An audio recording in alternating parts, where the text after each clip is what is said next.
we will dive into comprehensive framework for evaluating deep learning calibration models, specifically in the context of rough volatility.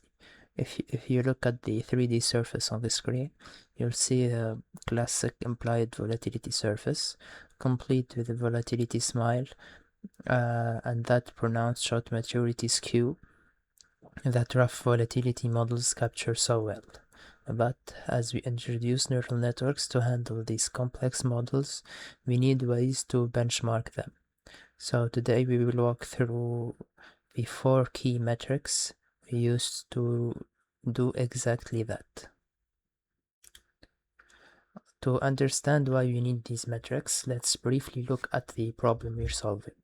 Rough volatility models offer a superior fit to market data, but traditionally they require slow Monte Carlo simulations for pricing.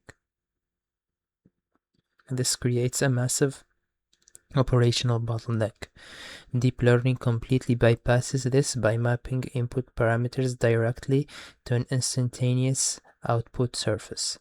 We go from tedious scenario generation to sub-millisecond inference. But this shift begs a critical question. How do we rigorously evaluate the reliability of these neural network pricers?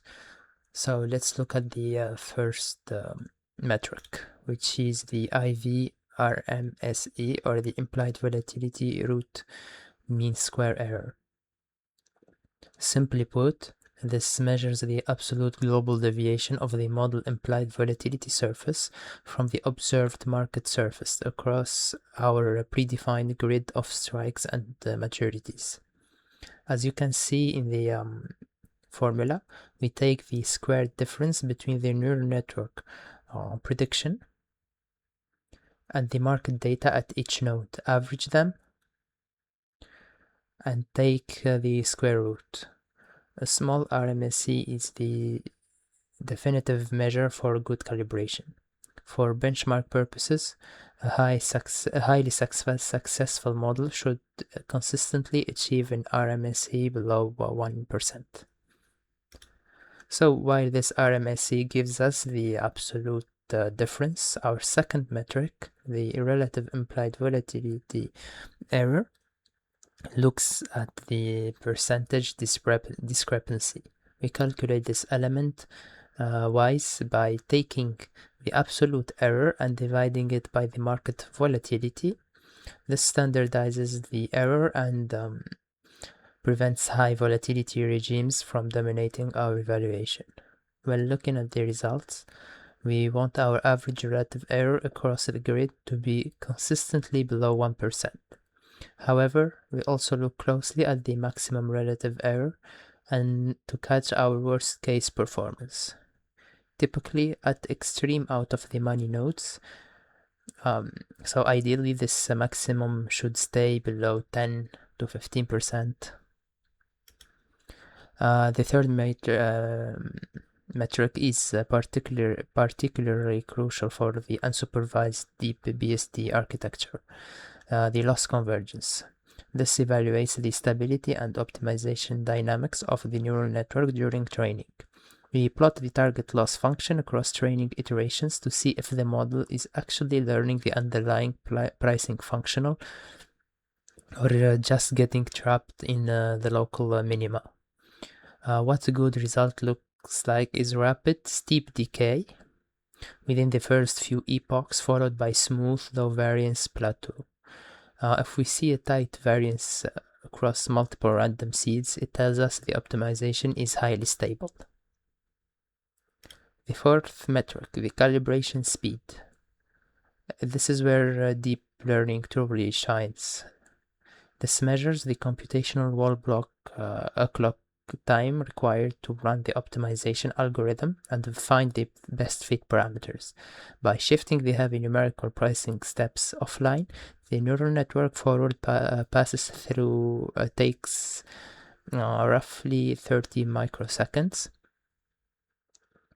So this translates to massive speed up, vastly outperforming traditional Monte Carlo benchmarks, which can take up to 300,000 microseconds or more just to evaluate a single surface.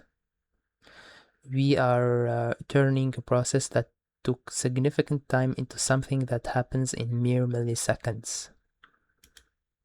Here we have a mock results table showing how these metrics appear side by side when comparing supervised models, like two-step grid approach with unsupervised BSD. Both of these achieve that highly accurate IV RMSE of under 1%. Both show low average relative error. The main divergence is in workflow. Supervised models are extremely fast online but require a high upfront cost to generate training datasets. Unsupervised models, on the other hand, skip that massive data generation bottleneck entirely by generating data dynamically during online simultaneous training. Finally, you might be wondering why parameter recovery error. Measuring how closely our model recovers the true synthetic parameters, it isn't on our primary metrics first. The reason is that financial calibration is inherently an ill-posed inverse problem. As the diagram illustrates, we are dealing with many to-one mapping. So distinctly different combinations of hidden parameters can yield mathematically identical implied volatility surfaces. In real-world markets, true underlying parameters are unobservable anyway. So our ultimate goal is matching the observed market data. Therefore, we care about accurately reconstructing the surface, not the hidden state, which is why the implied volatility RMSE remains our universal standard for success.